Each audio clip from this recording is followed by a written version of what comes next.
Friday. Yes, Friday, as we call it around here. Oh, by the way, the first day of summer at that. And welcome to the Fox 5 Live Zone. I'm your host, Guy Lambert. Thank you so much for joining us. Coming up on the show today, the latest from Middle East. We'll break it all down for you. Hey, did you hear? If you happen to be a server and you're based right here in D.C., well, things are going your way. We'll speak with an expert about that. More drama surrounding Sean P. Diddy Combs as that trial continues. And for our Friday talkers, SASHA PEREA joins us. Yes, former Miss D.C. We're talking about apparently luxurious names millennials are now naming their kids. Can't wait to chat about that. All that and more coming up in the show. But first, how about we talk weather, shall we, on this first day of summer? Caesar joining us right here on the Live Zone. Happy Friday, my friend. Happy Friday and happy first day of astronomical summer. Yeah, so, okay, I know I'm not the only one that's probably saying, what's the difference? Right. All right, so meteorological summer, which starts June 1st. Okay. That's just the time frame that we break down in the meteorological world. So winter, spring, summer, like that. Okay. But instead of it being, shifting here and there a little bit with the time, things of that sort, we set specific dates so that we can keep track of exactly how warm a place is, how cold a place gets. It's all for climate in the meteorological sense. Astronomically, though, it just follows that orbit of the sun around, the Earth around the sun. And today, it's the perihelion or the it's the summer solstice. There we go. Translation to what I say, I think a lot of folks are saying it's summer, it's hot as hell. No, definitely. We'll leave it at that. Right? We'll leave it at that, basically. But you'll notice today, much cooler out there. Yeah, it's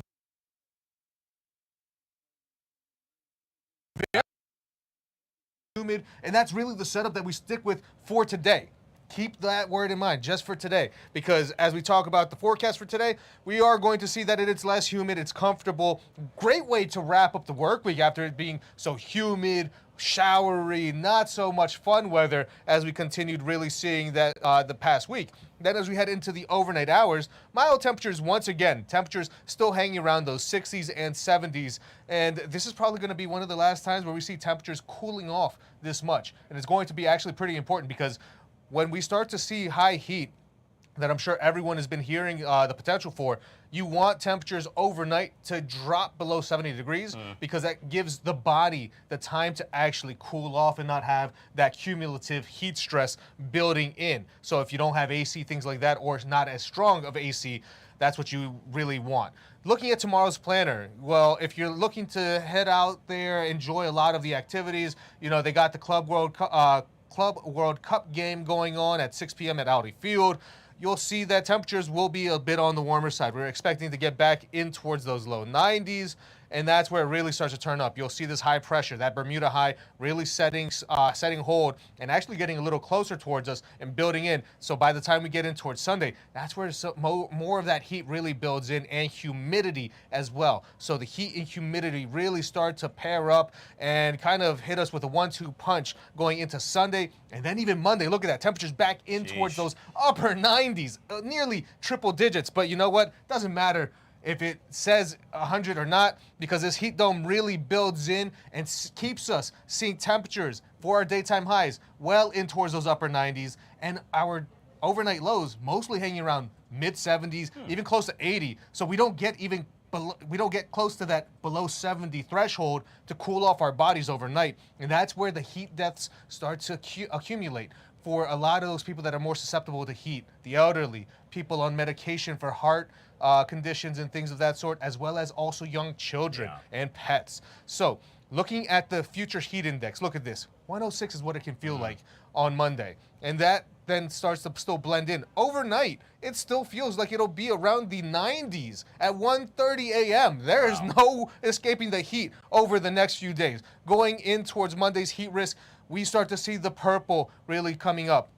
And that's where we know we all have to make sure we drink water, stay cool. Pools will be open. Enjoy a lot of that. Go to a library if you don't have adequate air conditioning, maybe any of those stores, something that can at least help keep you cool, because it is going to be a scorcher going in Monday, going in Tuesday, going in Wednesday, and then even Thursday. We're still seeing temperatures hanging around in those 90s, though we do see the possibility for a few pop-up thunderstorms on Wednesday with that high heat could be a little bit on the strong side. Still a little too far out to exactly see if that's going to cause any issues for us, but we'll keep an eye on that day as well, because again, all that heat and humidity, it's not only just that we have to deal with it, but as we saw yesterday, you can get strong storms out of it, and it causes a lot of trouble. Yeah, boy, it was a doozy yesterday. By the way, Caesar, I have a brand new best friend. Yeah? Air conditioning. AC, right? All the way, buddy. It's going to get hot. There is going to be working overtime for us. All right, Caesar, with all things weather right here on the Live Zone, guys. Hey, if you haven't already done so, make sure you download the Fox Local app. You saw that hot forecast just a second ago? Well, you want to take that with you. Now's your opportunity to do so. All right, start the show with a Fox 5 News alert. President Trump says he could decide in the next 2 weeks whether the U.S. will strike Iran. This as missile strikes between Israel and Iran now entering week 2. Since tensions began last week, more than 600 people have been killed in Iran, and dozens have also been killed in Israel. Earlier this week, Iran's supreme leader rejected U.S. calls to surrender. Iran's foreign minister plans to meet with European counterparts in Geneva today. Joining us to discuss this and so much more, Mr. Timothy Allen Simon, political strategist back here on the Live Zone. Happy Friday, my friend. Happy Friday to you, Guy. All right, let's jump into it. In this case, we're going to start off with the big story of the day, and that is the conflict in the Middle East between Israel and Iran. You just heard me make mention, President Trump saying he will allow some 2 weeks for diplomacy before deciding whether to launch a strike. Now, some say that's the right approach, whereas others say that's far too long. What say you? Well, I do not think it's far too long because there are talks going on with France, Britain, and Iran, which I believe the Trump administration is observing. I believe his preference would be for diplomatic efforts to take place to allow Iran. There's a term that was used by President Richard Nixon during the Vietnam War, and that is retreat with dignity, to allow Iran to maintain its sovereign image amongst its constituencies while it continues to work out a nuclear deal. In Iran's case, they do not want to be disallowed the ability to enrich uranium. In the case of the United States, they want a consortium that would supply Iran with its uranium for nuclear, civil and medical nuclear purposes. So I think diplomacy is still the preferred action. However, as we've heard, these very powerful bombs, these blockbuster bombs are still in the United States possession and could be used if Trump becomes so frustrated. But let me say one other thing. There's been little to no discussion about the War Powers Act. And actually, the president is supposed to go to Congress before taking action against another sovereign. We'll see if President Trump uses that lever as well in order to deflect some of the focus on himself. Yeah, very interesting point, Timothy, but yet again, something that we'll have to wait and see if that actually unfolds. I want to bring it back here to the United States. In this case, a troubling story. An Ohio Republican lawmaker claims he was run off the road while someone made death threats. An arrest has been made as we know it. The question I pose to you is, should lawmakers have an increased security presence now? No doubt. The political vitriol has risen to levels that I have not seen, and I'm actually old enough to remember the assassinations of JFK and Robert Kennedy, Malcolm X, Martin Luther King. They weren't necessarily elected officials, but where the tension and conflict domestically is rising to levels that have not been seen in recent memory. Yes, I have a niece in Congress, by the way, Latifah Simon, and I'm hoping that she and others, state representatives as well, utilize their sergeant of arms or whatever type of law enforcement they have at their disposal, understanding that they will be increasingly becoming targets of those who seek violence over working together as a nation. Yeah, this is really troubling, Timothy. Yet again, I don't think any of us condone violence, no matter what side of the fence that you happen to, sit on. Speaking of Ohio, according to one report, we now know that Republicans might redraw House maps in Ohio and Texas to try to protect a narrow majority. This as they face the possibility of losing control of the House come next year. You think that will happen? Oh, absolutely. Gerrymandering is as American as apple pie. and football. Both parties do it to protect seats. And that is what contributes to our political vitriol, because there are too many members in the legislature, both state and federal, that are in what is called protected districts. That's why states like mine have attempted to have blue ribbon panels, that being California, to look at redistricting and its impact, particularly on communities that have been resource constrained. But make no bones about it, both sides of the aisle will draw districts that are designed to keep their representatives of either party in power.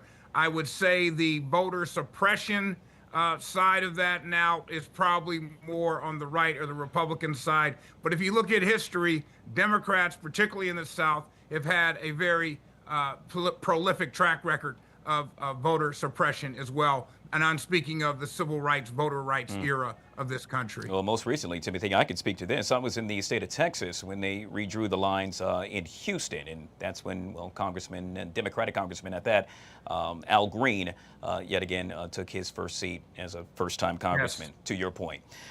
Let's move on with regard to the state of California. We now know that the Supreme Court will allow fuel companies to sue over California's tough emission standards. Now, it's not clear how much practical impact the court's decision will have, being that President Trump seems to almost certain to withdraw the waiver, just as he did during his first administration. Your thoughts on this, Timothy? It's the California tailpipe emissions, which are regulated through our California Air Resources Board here in California, has been a political lightning rod throughout the country, particularly with the oil companies, as well as those who are part of the combustible part of our transportation, since we have seen an increase in electric vehicles. California has historically, under at least Democratic administrations, received a waiver, and other states have followed California's tailpipe emission standards. Now, it's not necessarily, it may be environmentally the right thing to do, but there are issues involving the interstate commerce clause and other legal protections that entities that do business nationally are typically protected. So this will be an interesting position. I'm sure it'll be litigated throughout the Trump administration's term. Yeah, speaking of interesting, dear God, I got to tell you, this is really interesting, and that is a number of Democrats now accusing the Trump administration of weaponizing law enforcement to silence political foes. Acceptable or unacceptable if this is actually happening, Timothy? Well, unacceptable if it is happening, and I think the evidence indicates whether it was the apprehension of the congresswoman who was entering an ICE facility and/or Senator Alex Batia here in California, the controller for the city of New York. We are seeing what looks to be intimidation amongst dissent or the opposition party. And the issue becomes, does this have a chilling effect on the right to free speech and assembly under the First Amendment? This is something that's very delicate in our country, and I would expect to hear more of the libertarian side of the Republican Party that wants smaller government, that's concerned about powers of the executive branch to vocalize their concerns. This has not happened, so hence it has been the Democratic Party primarily that is concerned that utilizing the United States Marines, federalizing the National Guard, which is happening in my state here in California, could go the other way if another office or another party was in the administration. So this should be something that all Americans should agree. We do not want to, as Secretary Tulsi Gabbard has said, liberate cities because they're under democratic socialist rule. That is not constitutional, is not the American way. As you put it, there's always a flip side to that coin, and we'll see if they would feel the same way if had it been for them as well. We'll end with this, Timothy, and that is, according to a new poll, frustrated Americans want more checks on President Trump, but wait, there's more. They have dim views of the Democratic opposition. This is what I call a mess, Timothy. It is a hot mess, and what has actually is transpiring before us is that the Democratic Party, which is the minority party in terms of the legislative equal branch of government, is acting like a minority party and not an opposition party. and it's different. Now, under a parliamentary system, you have opposition parties who will build coalitions against a prime minister or the executive branch. In the case of our constitutional republic structure, it puts the minority party at a disadvantage unless they can coalition with moderate or to liberal Republicans and independents. And in this regard, the Democrats have not been successful. They have not been able to get the votes from the other side of the aisle because Michael Johnson holds his caucus together. Now, the big, beautiful bill is going to be one of the tests of his abilities to hold his caucus together. But so far, he has been, in terms of a partisan speaker, because the speaker serves all of Congress. Sure. But he is clearly a partisan speaker. But to that extent, he has been holding his caucus together of only a 4-vote advantage, by the way. Yet again, very interesting. Mr. Timothy Allen Simon, political strategist, joining us right here on the Live Zone. Make it a great weekend, my friend. You as well, Guy, and as always, thank you. But of course. All right, well, when it comes to the nation's capital, several things come to mind. Let's see, the Washington Monument, perhaps Watergate, and now, well, one of the top places to be for those who tip. You see, according to a newly released report by One Fair Wage, April 2025 had the highest number of full-service restaurant workers ever recorded in D.C. history. D.C. also happens to be number 2 in tipping, with nearly 13% of all dining spending going to tips. Joining us to discuss this and so much more is Brianna Swayze with One Fair Wage, and yet again kind enough to join us on the Live Zone. Good afternoon and welcome to the show. Good afternoon. Thank you so much for having me. All right, let me point out a couple of things. By far, you are welcome. We know that the Restaurant Association of Metropolitan Washington, along with Mayor Bowser, have repealed Initiative 82 and cut back on wage increases for tipped workers. However, your argument is, hey, wait a minute, a lot of these workers that are getting tips, it reigns supreme. There's no better place to go. Exactly. Yes, the data is supporting that DC is one of the best places to be a tipped worker. We are number 2 in the country as far as how much tips that workers are receiving, as well as, like you've said before, April 2025, we've hit an all-time high since the 1990s. There are more restaurant jobs than there ever have been before. So the reasoning as to why the restaurant industry is trying to repeal is not really aligning with the data that we have received. I'm curious because with regard to the grassroots approach, I would assume you get a chance to speak with a lot of servers. What are they saying with regard to the Initiative 82? Well, with the repeal of 82, a lot of our workers are a little bit nervous. There's been no pause on rent. There's been no pause on groceries. There's no pause on gas. However, there's been a pause and a possible repeal cutting their wages in half. So at first, our workers are really nervous. And secondly, they're angry. The people have voted on this. And in order for a bunch of people to get into a room, the mayor included, and decide that this is not something that the people want when they have shown that they have, that is a threat to our democracy. So workers are nervous and they are angry. Do you feel that the Restaurant Association of Metropolitan Washington, in essence, happens to be playing on, let's say, fear, let's say misinformation and things of the sort? Absolutely. Absolutely. The Restaurant Association is trying to line their pockets. They are a corporate lobbyist group before they are anything else. They're trying to make sure that they line their pockets. They are greedy. And they are using fear-mongering tactics to try and convince small businesses and workers that this is not legislation that they want. And frankly, the fact that the mayor and DC City Council have even aligned themselves with this, I hope that they understand that the people will remember this come election day. Well, to that point, what is it exactly that you all plan to do? I would assume perhaps a protest of some sort. I know you have a number of, let's say, social media following, or a big following at that, and plan to probably continue to focus on that, letting the folks know how you truly feel. Absolutely. We are letting people know how we feel. We've got boycotts aligning. We have been showing up in front of City Hall, in front of the mayor's office to let them know how we feel. In addition, we do plan on blocking this repeal. All right. Well, when it comes to tipping, I got to tell you, I'm one of the biggest tippers. So I would suspect that that rate is because of me, partially. I would assume a lot of folks living in D.C. do the same thing. We've been speaking with Brianna Swayze, One Fair Wage. Brianna, folks that want to find out more information, how would one go about to do so? Yes, please check us out at onefairwage.org. Go to the DC tab and give us your information so we can reach out to you. Good stuff. Truly appreciate your time. Thank you so much for coming on the show.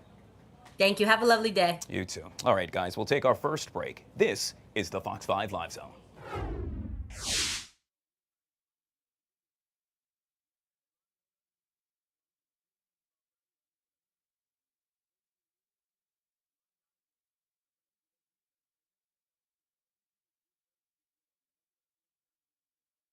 Of its people and a brutal regime targeting civilians.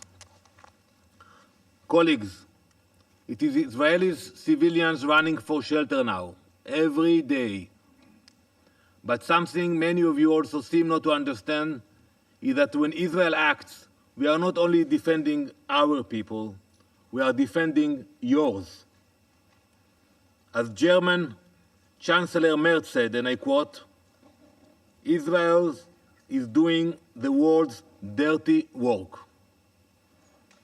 We are the first target, but we will not be the last. We are holding the line between civilization and genocidal jihadist imperialism. Iran doesn't just want to destroy Israel. It wants to remake the world order.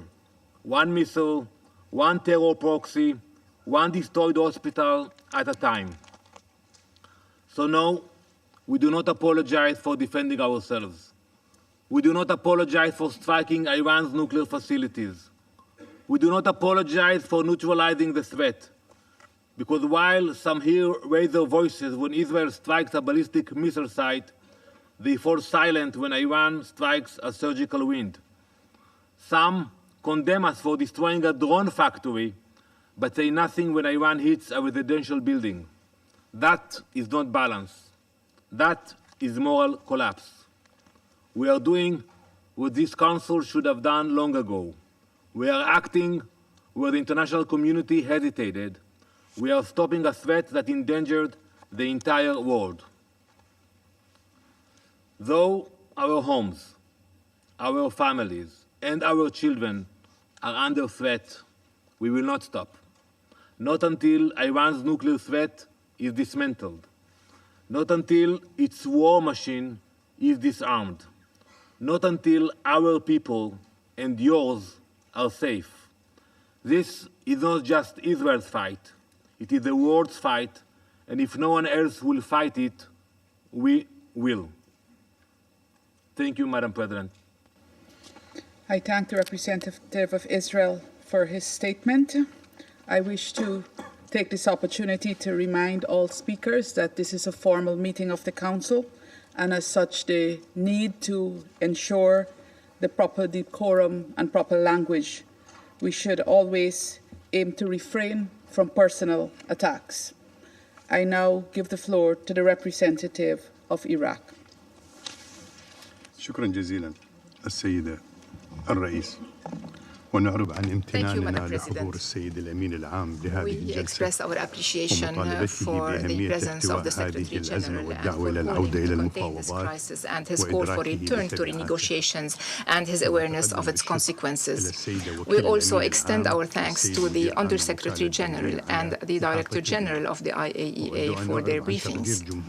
I would like to express the appreciation of the Republic of Iraq for the efforts of the Security Council in following the dangerous developments in the Middle East, which is witnessing an unprecedented escalation owing to the continued Israeli attacks on the Islamic Republic of Iran and their repercussions on regional and international security.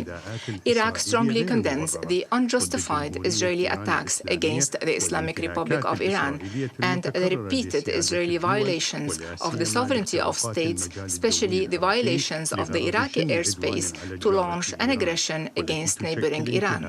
These actions constitute a blatant violation of the principles of the UN Charter and international law, and a flagrant assault and unlawful use of the airspace of a sovereign state to carry out hostilities against another neighboring UN member state. These actions have exacerbated instability in the region and exposed its security to serious risks.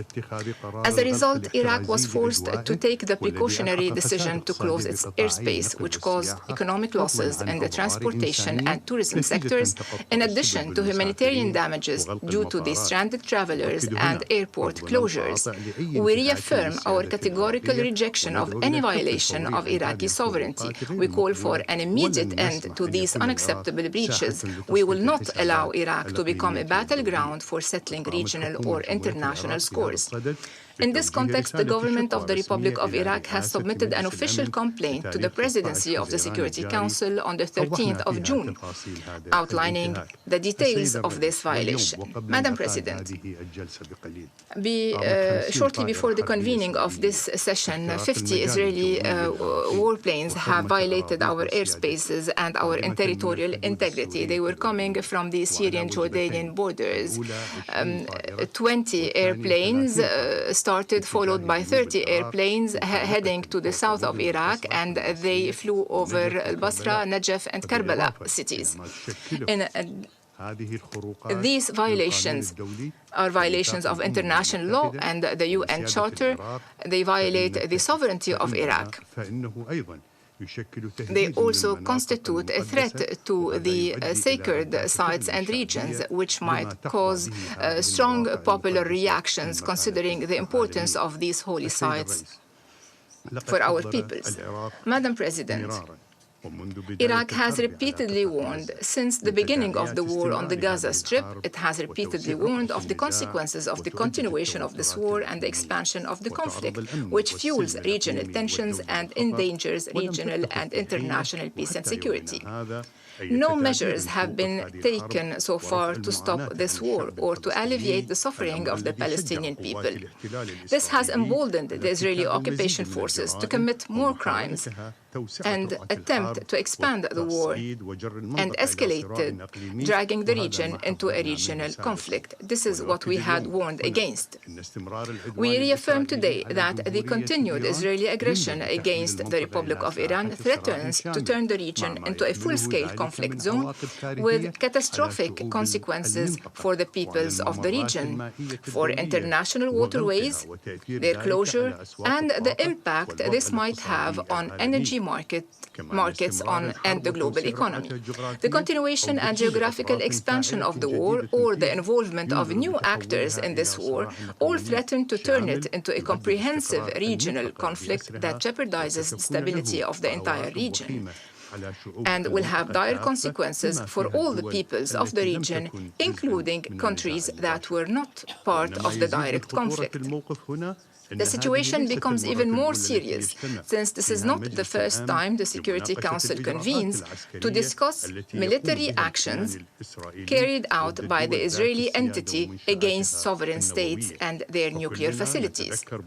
We all clearly remember the Council's resolution 487 of 1981 and the report of the Board of Governors of the IAEA, which then described the Israeli action as a blow to the comprehensive safeguards system of the IAEA and to the non-proliferation regime, adding that Israel should subject its nuclear facilities to the safeguards regime and to accede to the NPT in order to create a zone free from nuclear weapons and all weapons of mass destruction in the Middle East. The current violations also coincide with ongoing diplomatic negotiation tracks. The current military escalation deals a severe blow to all political efforts and returns the region to the brink of confrontation at a time when we are all in dire need of promoting dialogue and reason. We encourage the IAEA to fulfill its technical mandate. Madam President, Iraq, in its capacity as President of the Arab League Summit, continues its regional and international diplomatic efforts. It has called for an emergency meeting of Arab foreign ministers to coordinate positions. We are also working closely with the Organization of Islamic Cooperation to unify visions and stances to defuse this serious crisis and contain it to save lives and ensure the region does not slide into a devastating full-scale war. We must also avoid the consequences arising from the repeated targeting of nuclear facilities, which could lead to catastrophic radioactive leaks that go beyond the borders of the targeted state and pose a long-term direct threat to human life and the environment in neighboring countries, including Iraq. In conclusion, Madam President, Iraq calls on the Security Council to shoulder its responsibilities in maintaining peace and security and doing the following. 1. Take urgent action to demand an immediate ceasefire and prevent any further escalation. All right, guys, it's now 12:30 right here on the Fox 5 Live Zone. You were taking a live look at the UN Security Council meeting as they continue to discuss all things with regard to the conflict between Israel and Iran. Should something newsworthy happen, yet again, we'll take you back to the UN Security Council meeting, which is underway. Now the latest on the Sean P. Diddy Combs sex crimes trial. After the trial was adjourned on Wednesday and, well, then on a hiatus yesterday because of the federal holiday, well, it's back in action today. And boy, a lot of action underway. Joining us to discuss this and so much more is Dante Mills, personal injury, criminal, and entertainment lawyer. Always good to see you, Dante. Welcome back to the show. Good to see you guys. Thank you for having me, as always. All right, Dante, so a couple of things. I want to recap for our viewers, for those that are trying to catch up. You heard me make mention on Wednesday, I believe a juror got sick. The judge said, okay, with that, everybody go home. Yesterday, yet again, we celebrated Juneteenth, so no trial. And then today it has resumed, and we have already seen a lot of fireworks. Anything you want to touch on before I go down the list? Yeah, so the fireworks today, well, let's talk about the juror being sick. It happens, right? Sometimes during a trial, an attorney, the judge, a juror gets sick or has a doctor's appointment or something that comes up, and generally the judge tries to accommodate. That is why you select alternate jurors, just in case if that person got sick for 2 or 3 days, they weren't going to hold the trial that long. But if it's just the rest of the afternoon, it's common for the judge to say, okay, everybody come home and we'll come back during the next court date listing. So that's routine for that to happen, what happened on Wednesday. All right. Yeah, I got to tell you, it's the first time I'm new to all of this, and I cannot be alone. And so that's why I know sometimes it seems somewhat elementary. Well, we have to account that it's regular people, right? I mean, I've been in the middle of an examination and somebody had to go to the bathroom. Wow. Whether it's the judge or somebody like that, and we just have to shut it down because we're regular people and life happens. So those things do happen in the course of, you've been there for weeks. Something like that is going to come up. It's not a big deal for the court. They just say, all right, guys, we'll shut it down. We'll come back the next time. All right, well, let's fast forward to today, and we know that Brendan Paul, a former Combs personal assistant, on the stand today. He's testifying a number of things, actually. He started by saying his employment was, during his employment with Diddy, he was instructed to buy thousands of dollars worth of various drugs. However, at the same time, he states that, hey, guys, I'm not the drug mule that you're painting me to be. I'm a little confused here, Dante. Well, I think this is a key distinction that's being made. He was an assistant for Sean Combs, and during that process, he did purchase drugs. He said he did that, thousands of dollars of drugs. But he was saying, essentially, I was, just getting these items for my boss. It wasn't like some kind of drug trafficking ring where I was taking packages from one place and picking up money. That's not what was happening. And the prosecution is almost trying to paint that picture because they have to prove RICO, while the defense is simply saying, this is the lifestyle that this individual lived. He was rich and he had assistants who went and purchased the drugs for him because he wasn't going to go find the drug dealer himself and show up at their door. So it's not common.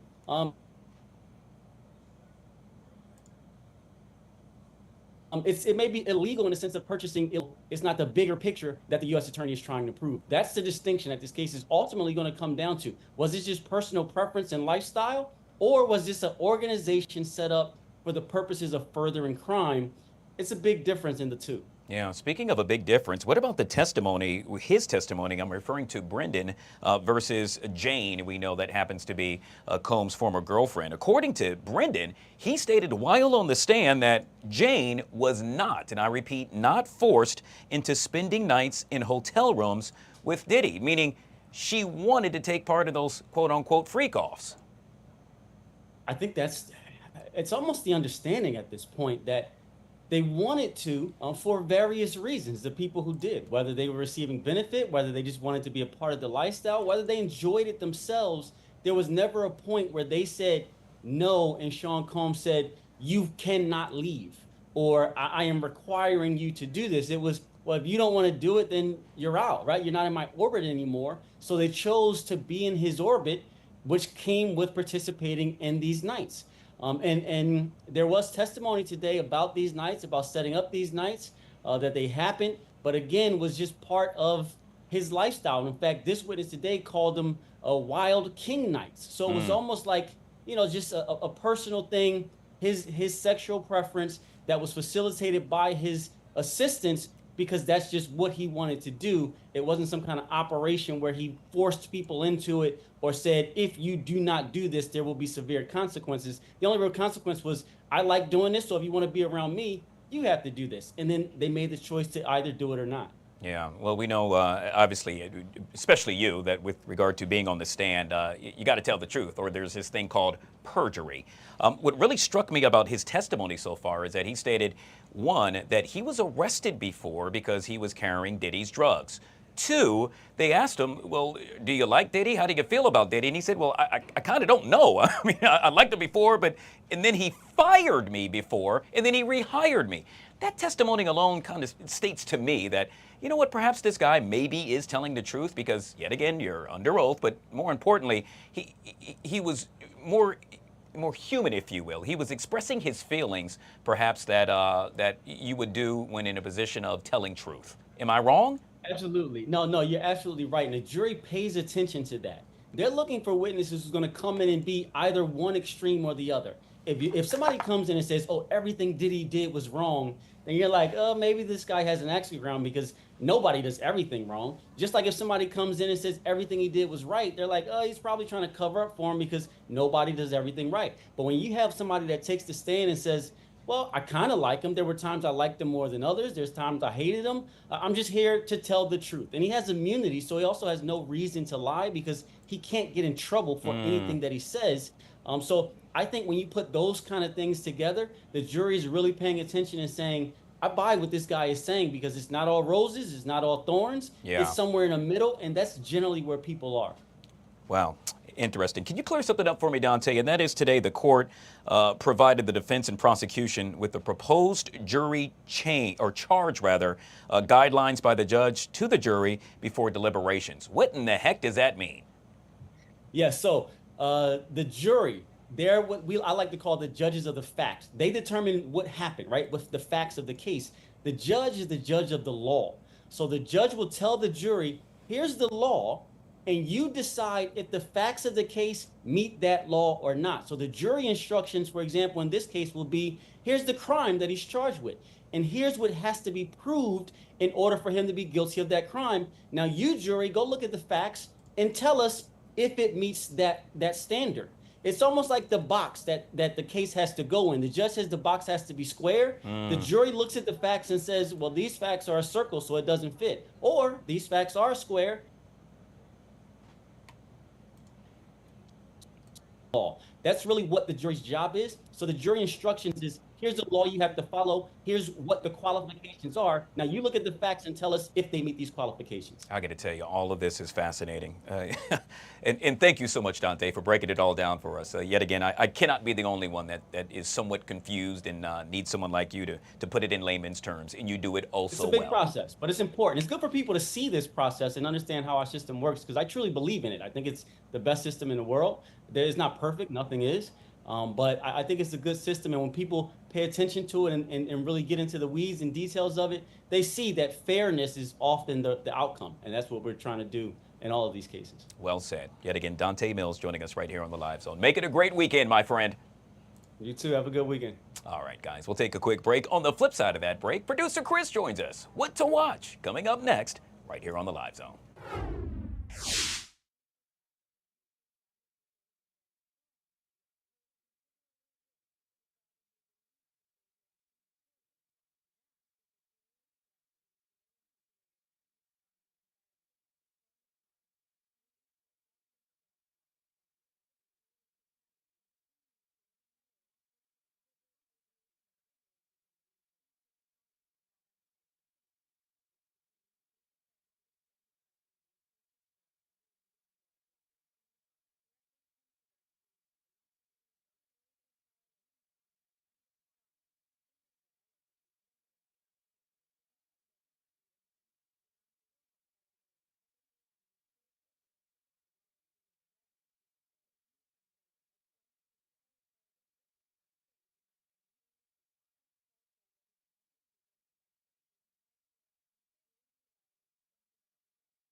All right, guys, back here on the Fox 5 Live Zone. If it's a Friday, if it's 12:40, you already know what I'm about to say. My favorite segment of the week with my guy, producer Chris, joining us with What to Watch. Listen, it's going to be hot out there this week. Tonight, technically, first day of summer. Yeah. Tomorrow, the first full day of summer.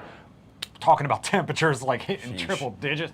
Listen, it's going to be a good time to stick around in some air conditioning, maybe sit on the couch and watch something new. However, kind of like last week, I said this week is kind of one of those wait till next week weeks. But there are some new things out there that might be worth watching, and they are pretty buzzed about a few of them. I've seen a lot of talk about this first one. It's called We Were Liars. This one is on Prime Video. It is based on the young adult novel of the same name. It involves an elite family, a group of friends who call themselves the Liars, and it also involves some sort of accident that happens to the main character. She doesn't know what happened to her or why. Avoid spoilers if you can, because I have seen a lot of headlines already about that wild ending. So don't click on them. Okay. Avoid the clickbait. I will say, this show gives me major Perfect Couple vibes. If you watch that one on Netflix with Nicole Kidman and Liev Schreiber, it was based on that Elin Hilderbrand book. A lot of vibes of the same thing. There's some sort of mystery. There's a lot of intrigue. There's family drama. This is a family drama. You can catch all 8 episodes on Prime Video, like I said. Okay. Yeah, it looks appealing to me. I'll check it out. It looks very the house. The house speaks to me. Let me just put it that way. A lot of beach scenes, a lot of nice houses, all that kind of stuff. All right, we got another family drama up next. This one is called The Waterfront. And I said earlier, for all of my elderly millennials, this might appeal to you if you were a fan of Dawson's Creek. And the reason why is because it's created by the same guy who created Dawson's Creek. Now, you may not know that the same guy who created Dawson's Creek also created the Scream franchise. His name's Kevin Williamson. And this is sort of based on his personal experience growing up in a fishing community. It's set in a North Carolina town. It involves the Buckley family. They basically run everything in this town. However, they have fallen on some harder times, and they've gotten themselves into a little bit of trouble, into a little bit of a hole. So what do they decide to do? They decide to turn to drug running. Oh, wow. They link up with an up-and-coming drug dealer cartel member, played by, I believe, Topher Grace, of all people. That's never a good thing, so you can imagine where this one might go. All 8 episodes of this one streaming now on Netflix. This one stars Holt I'm going to butcher his name, I'm sorry. Holt McElhaney, who he was recently in the latest Mission Impossible movie. He was also in a show called Mindhunter on Netflix that people absolutely love. They want it back. It was a David Fincher show, so a lot of people like him. It's also got Maria Bello and a few other people you may have heard of. So that one, like I said, Dawson's Creek, maybe with a little Outer Banks vibes too as well. I'm still stuck on the guy who created this, Dawson's Creek and Scream. And the like Scream franchise, I know. Two different, wildly different, but kind of those teen-centric, so. Yeah. I read one review of this that said, it's got a little bit of everything, the family drama, the mystery, the crime, all of those sort of algorithm checks that Netflix loves, but they said it also could be a ripped right from the CW type drama, which all of those Dawson's Creek type shows were. Next up, we've got The Gilded Age. This is season 3. This is a period drama, so we've moved from the family dramas to the period dramas. This is also a cult favorite. This is for fans of shows like Downton Abbey, which I never personally saw or got into, but if you like these late 1800s fancy things, this is just for you. Carrie Coon, Christine Baranski, Cynthia Nixon, all-star. Like I said, this is season 3. If you followed, you don't need me to tell you what it's about. It's a lot of high society. That's what it's certainly about. This season, a little bit about the idea of marriage, and just stay tuned. The season premiere, Sunday night, and then streaming on Max, HBO. This is the Sunday night HBO. You know that is so it's gonna be good time, peak television. That is their time slot. It's kind of giving me Bridgerton vibes? A little bit as well, yeah. Kind of set in that same, a little later. I think this is like late 1800s, bordering on the 1900s. I believe. I don't watch, but I also think this one is set in America. Okay. That's one of the major differences from Bridgerton. Also, this one, not to say that Bridgerton isn't adult, but this one I think is more drama, more serious drama than Bridgerton, which is a little bit, you know, fancy free. All right, speaking of the Gilded Age, the next show also set in that same time period. It's called The Buccaneers. This is season 2, and it's over on Apple TV+. Disney Plus has the documentary called Sally. It's about Sally Ride, her life, her legacy, the astronaut. America's Sweethearts, Dallas Cowboys Cheerleaders, season 2 on Netflix now. I joked earlier, don't tell Stephen Graddick, our resident Cowboys fan. This one's made a lot of headlines because since that first season, the cheerleaders have managed to negotiate themselves quite a pay raise. Wow. Good for them. 400% pay raise. Wow. As a matter of fact. It wasn't like they were making much to begin with, but it got a lot of attention. Yeah. Let me just put it that way. And then also on Netflix, we've got season 8 of the globe-trotting food series, Somebody Feed Phil, with Phil Rosenthal. Now, if that name doesn't sound familiar, you may also know him as the creator of Everybody Loves Raymond. But now he's got a food travel show where he goes to different cities all around the world, and with some of his friends, he brings them along, and he just dines out. It's a pretty good gig if you can get it, to be honest with you. So that's on Netflix now. Also out there, we've got another documentary. It's called Surviving Ohio State. That's on HBO and Max. Noah's Ark, the movie, on Showtime. If you knew or are familiar with the Noah's Ark franchise, this is now the movie, like I said, on Showtime. And then I mentioned it yesterday, Jaws. Today, officially the 50th anniversary. If you want to see it again, or if you've never seen it, it's streaming on Peacock. Yeah, you got to watch it if you haven't done so. You do yourself justice. Check it out. Hey, real quick, with regard to the cheerleaders, so you made mention of them getting a 400% pay raise. All cheerleaders or just the Dallas Cowboys? Dallas Cowboys cheerleaders got it. Managed to negotiate that pay raise. Now, what's interesting to me about this, and I'm going to bring it back to another reality show real quick, but you know I love my Secret Lives of Mormon Wives, and there is, spoiler, a little bit of a warning. There is going to be a reunion episode. That show had not traditionally done that, but there's just so much tea going on. There's going to be a reunion. That comes out in early July. But one of the major storylines was about 2 best friends on that show. One of them, Demi, tried to get the other one kicked off so that she could get more money. Oh, wow. So how much each of those Mormon wives makes became a storyline in the show, and that is when it gets good. All right, man. It's coming out when? Like now? Like please? July 1st, I think, is when that reunion is going to happen. They got a lot to explain. Let's put it that way. All right. Producer Chris with what to watch right here on the Live Zone. Hey, when you get back to your desk, make sure you check us out. It's our Friday Talkers. One of the stories we're chit-chatting about, apparently a number of millennials now naming their children after 90s pop stars. Oh, interesting. Yeah. Coming up next, right here on the Live Zone. In the meantime, we're going to take you back to the UN Council, of course, surrounding regarding the Israeli and Iran conflict. Let's go ahead and take a listen in. The statute of the International Atomic Energy Agency, relevant IAEA resolutions, and a Security Council resolution. These attacks must immediately stop. By targeting such installations, Israel has consciously placed nuclear safety and security at grave risk, with possible radiological dispersion that would endanger human health, biodiversity, and environment far beyond Iran's borders for decades to come. The IAEA's verification activities inside Iran have already been impeded.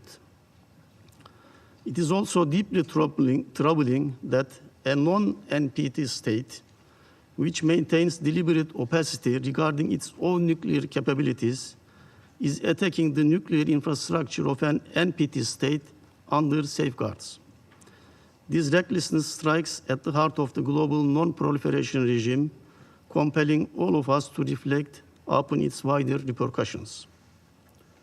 The international community, especially this august body, must therefore unite in urging Israel to accede to the Treaty of Non-Proliferation of Nuclear Weapons as a non-nuclear weapons state and to accept robust IAEA verification. At the same time, concerns regarding aspects of Iran's nuclear program should be resolved through dialogue and strengthened cooperation between Iran and the agency.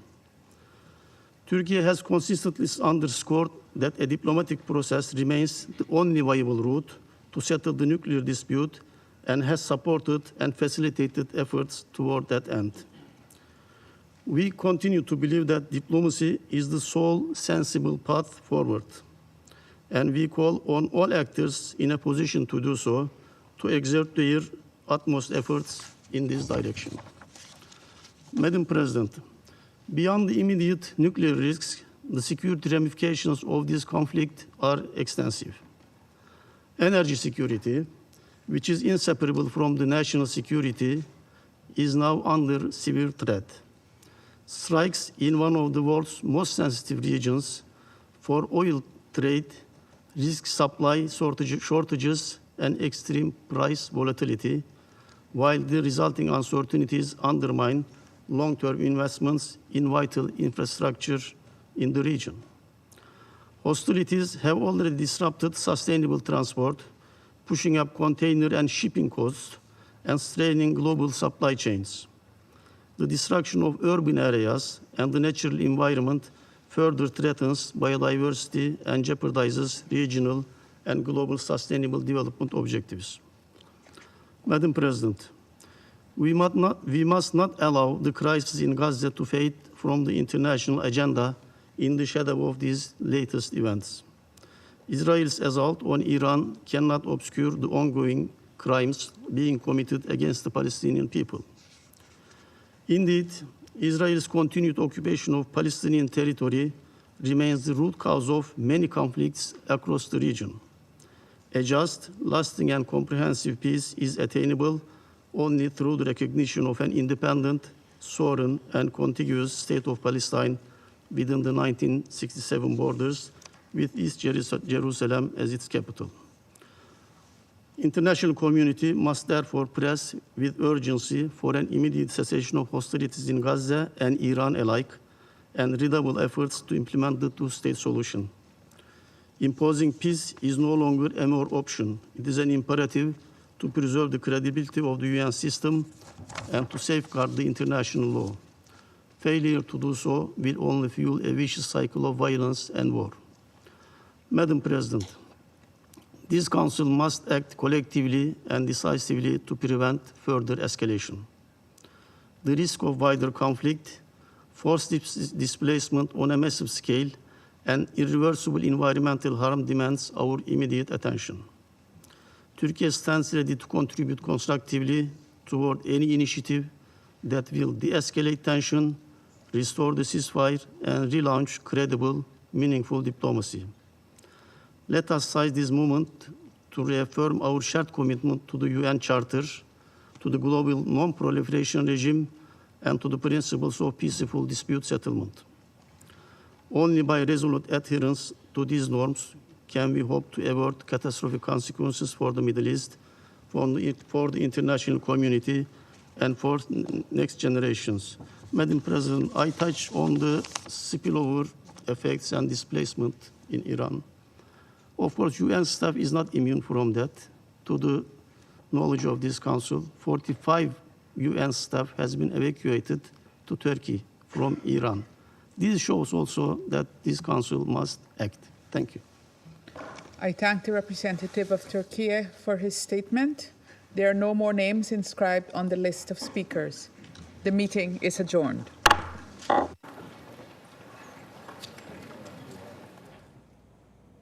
right, guys.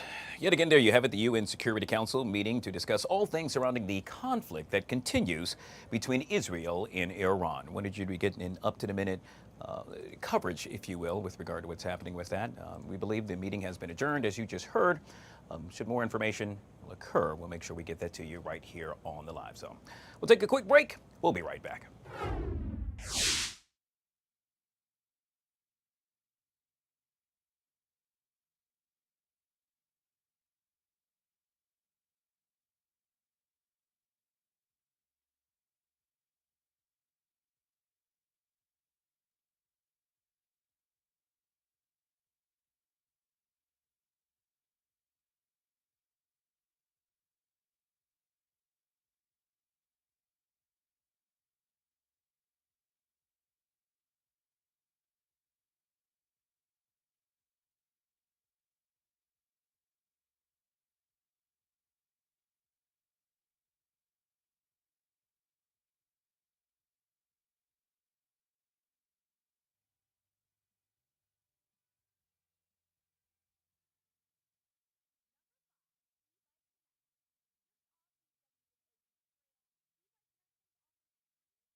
All right, guys, back here on the Fox 5 Live Zone. So today, the last full day of spring. Tonight, summer starts. Regardless, during this time of the year, what do we do here at Fox 5? Zip trips. Today, we happen to be in Leesburg, Virginia. This happens to be the 5 must-see stops.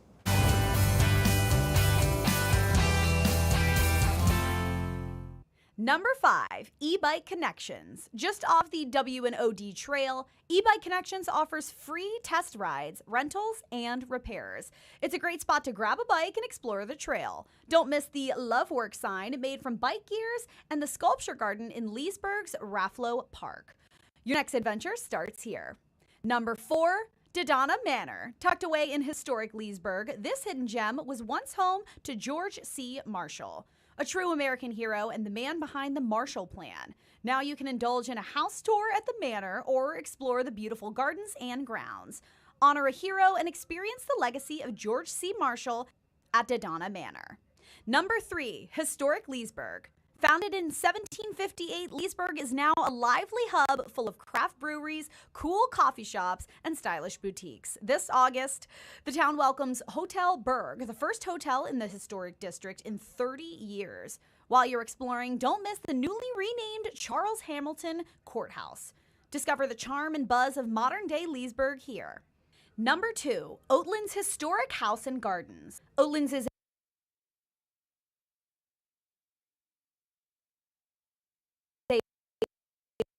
acre National Trust site home to a stunning 1804 Greek Revival mansion and the country's oldest restored greenhouse. You can take a guided tour of the house or wander the gardens and grounds at your own pace. Be sure to take a look at the magnificent 4-acre English terraced garden. Number 1, the Village at Leesburg. Just outside the historic district, the Village at Leesburg is packed with trendy shops and great eats, like the Dell Food and Brew Hall. Every Friday, you can enjoy live music at the Village's Plaza parties.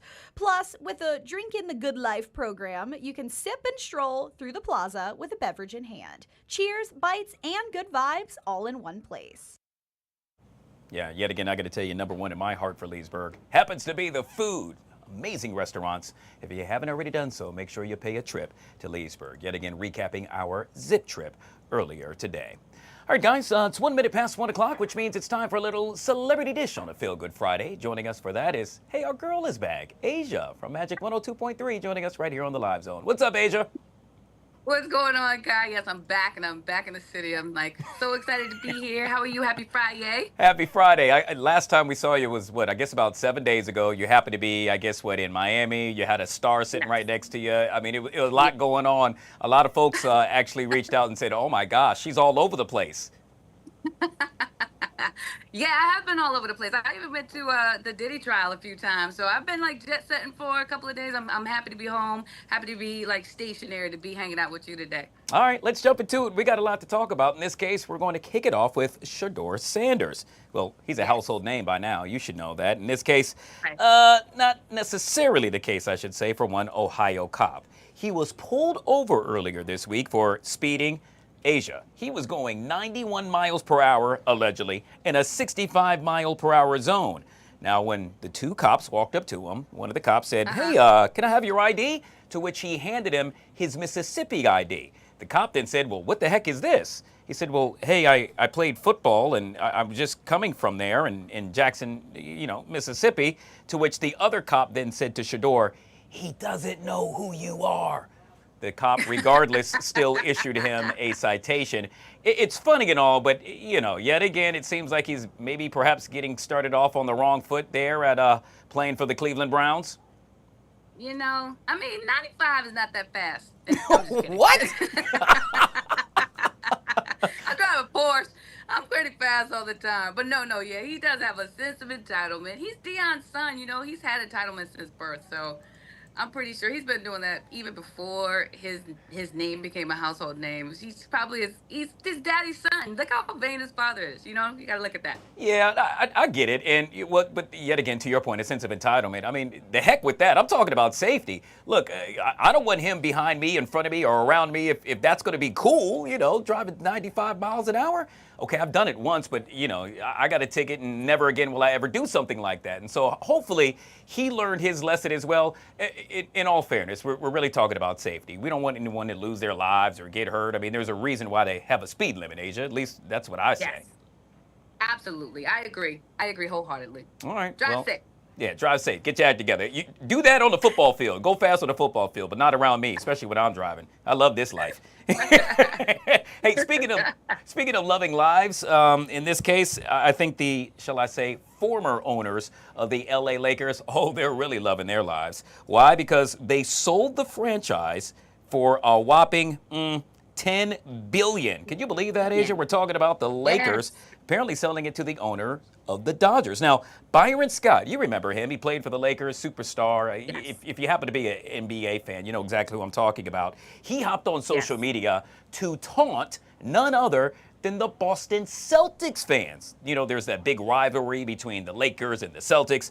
Apparently, he's stating that nanny boo-boo Celtics, the Lakers sold for more than your little whack team sold for, some $4 billion more than what the Celtics sold for. Do you like this little rivalry that's going on and him going back and forth? $4 billion. You know, it's been a whole tit for tat type of thing. You know, I'm kind of a little biased. I'm a Boston fan, so I'm kind of like, even though you got a little higher in numbers, we're still the better team. Yeah. Yeah, I feel that. Well, okay, so let's just say this. Right now, neither team happens to be in playing in the finals, so take that, both teams. However, correct me if I'm wrong, but I believe you all took the title last year. Is that correct? Didn't Boston win? Yes. Okay. Yes. Well, there you have it. So you still have something to hang your hat on. I absolutely love this. Look, for me, this is like the Commanders and let's say the Cowboys, us going back and forth. I guess I can say that. Nanny boo-boo Cowboys, our team sold for more than your team did. But then again, they could bark back and say that their team right now, to my understanding, is worth more than the Commanders. So I just love it. It's a great rivalry, and why not do it in every way, form, and fashion? Absolutely. I love that. All right, let's move on. In this case, we're going to talk about Beyonce. Are you happen to be a Beyonce fan? Who isn't, right? I'm a queen. I am part of the Beehive. I am part of the Beehive. Okay. I love Queen Bee forever. All right, well, then you already know what took place last night in that case. Miley Cyrus making a cameo with Beyonce, yes, on the Cowboy Carter tour. This happened in France overnight. Apparently, she walked out on stage. The crowd went crazy. Cheated. I'm sorry? I said, I'm feeling cheated. Yeah, so any of that special stuff. I love both women. I think they both put out amazing work. I mean, Beyonce, like you said, she's the queen. Miley Cyrus, I just love her little attitude, very spunky. And the mere fact that, well, Beyonce brought her out on stage and the crowd went crazy, I think that's real cool. What are you thinking about it? I think it's great.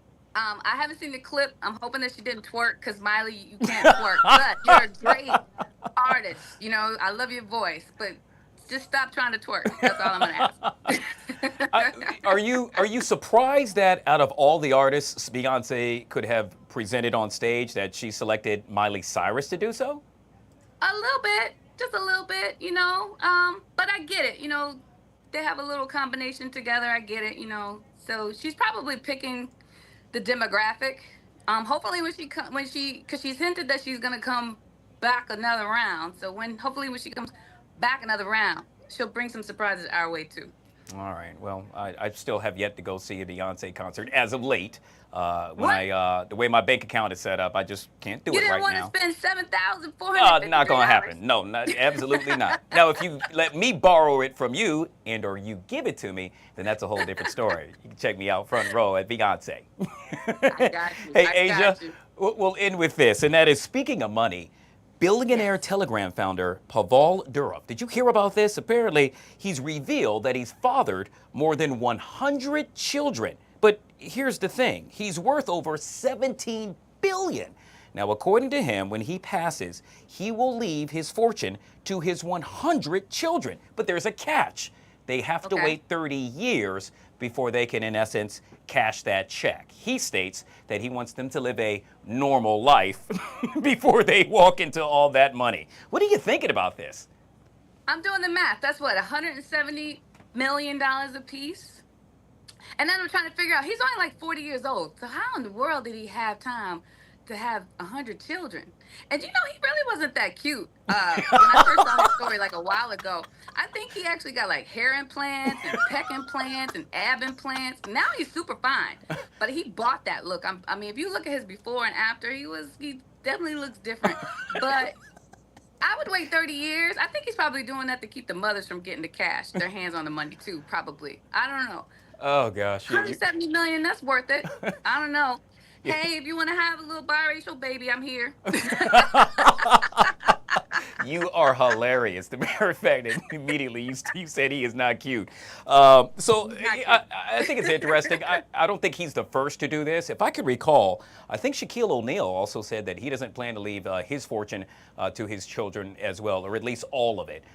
It makes sense. You know, you want them to live a regular life. But here's the thing, Asia. Your dad is a billionaire, 17 billion at that. You don't think that they're already living the life of luxury? All 100 kids? I'm sure that the mothers were made it a point to make sure that they were taken care of. So absolutely, they're living the life. So a modest life to them is probably nothing like what our modest life would be. So yeah. Yet again, he could pay for both your ticket and my ticket to go check out Beyonce and the other 100 kids. We'll have to reach out. Exactly. Asia, got to run. Always good to see you. Folks who want to get a chance to check you out on the radio, how could they go about to do so?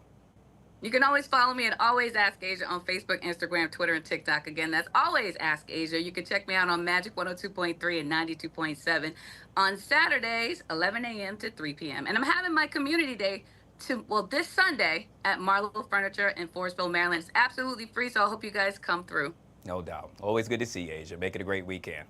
All right, guys, we'll take a quick break. Hey, on the flip side of that break, Sylvia, our digital content producer, joins us next with some of the stories we're following for you right here on the Live Zone.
Just like that, back here on the Fox 5 Live Zone, join now with Sylvia, her digital content producer. Happy Friday. Happy Friday. One of the things that Sylvia said to me when she walked over here is like, oh, we look kind of springy today. Pink and yellow and everything in between. The last day of spring, so it's only right. Oh my gosh. So you know what? I got to talk to Caesar about this. I'm so confused. So I guess half the day is spring and then tonight summer starts. What's up with that? Doesn't it just start as soon as you wake up? Listen, that's exactly how I figure it out. You know what I mean? Like, I'm basing the season change on when I go to bed and when I wake up. And that's all I'm going to deal with.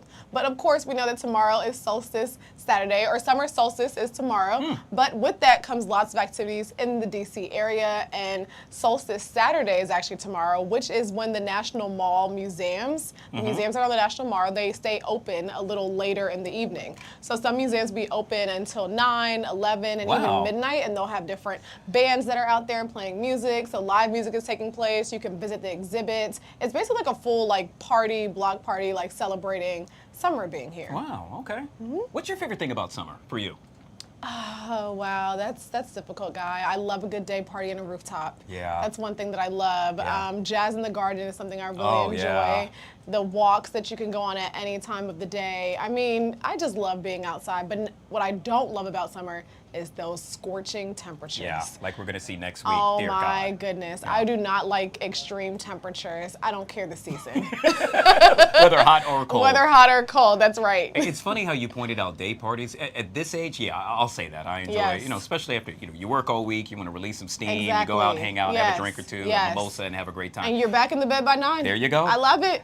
As a kid, though, I would say for me, it's probably, it was going to King's Dominion. I love going to season King's passes Dominion. and would go every Thursday during the summer. Oh I'm my serious. gosh, Every that's Thursday, amazing. my mom would take us there. So it was But have great. you gone there with the Fast Pass? I have. Okay, and after that, have you gone I would without never, it? don't ever That's do what that. I'm saying, guys. It's the worst thing ever. Oh Like, my once gosh, you taste the Fast Pass, you can't go back to just standing in line anymore. No, I beg to, it's the opposite for me. Really? And I know we're getting off topic, Okay, but real yes. quick, when I did the Fast Pass, you immediately cut the line and you get on any and every roller coaster. Exactly. I love it. I was dizzy for 3 hours Oh, because okay. immediately All right. Yeah. after you get off a roller you coaster, were like taking you go to advantage the of next it one. for real. Okay, yeah. No, I like to balance it out a little bit, but I love a Fast Pass. All right. Well, let's get Fast back on track.